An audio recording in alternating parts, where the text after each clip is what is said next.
Artemis 1 is paving the way for us to explore deeper and deeper into space. I think Artemis 1 is significant on so many levels. It is a new frontier to do science. So the primary objective is to test the Orion spacecraft integrated with the Space Launch System. And it is designed to carry out the boldest of the bold missions. But it's more than just learning how to travel in space. We're taking a lot of cool science along with us on this first mission to the moon. So as NASA plans to go back to the surface of the moon and then onto Mars, we want to spend more time there, and that's riskier business. So the more we learn about the moon itself and the environment where we'll be operating, the better we can prepare. We have 10 CubeSats we call secondary payloads, which are small scientific spacecraft of their own that will each be conducting their own scientific mission. All of these payloads in some form or fashion will help us going forward. They are going to be studying the moon. And they're going to help us understand what is the moon made out of,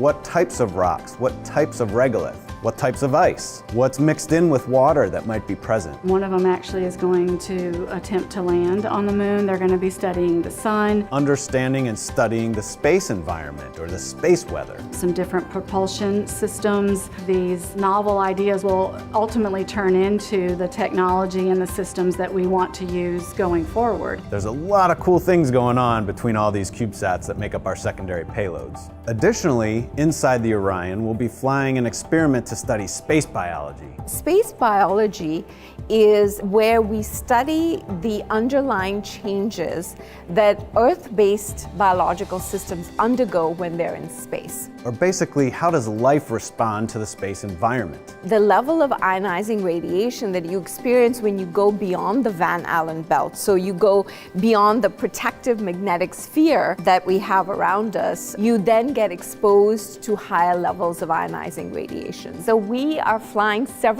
space biology experiments. We will take a series of materials, plant seeds, fungi, the yeast cell, algae, and ride along the trip. And then when it comes home, we can analyze how they responded to that environment. This research will help us thrive in space. It will help us to go further and stay there longer. In addition to space biology, we'll be learning about how to make astronauts more effective in the Orion in the future. An example of that is something called the Callisto Technology Demonstration. Lockheed Martin built the Orion spacecraft for NASA, and we'll be flying a secondary payload that's a demonstration payload called Callisto. So we took the technology from Amazon for Alexa and the WebEx technology from Cisco, and so we built a digital assistant, if you will, a custom space-qualified Alexa. Alexa, how does the life support system work?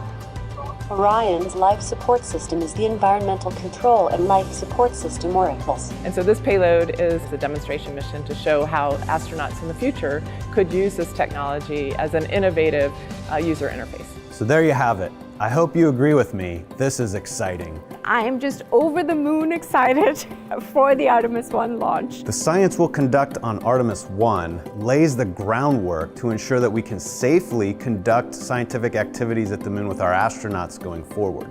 This really is the stepping stone for us as we take that next giant leap in space exploration.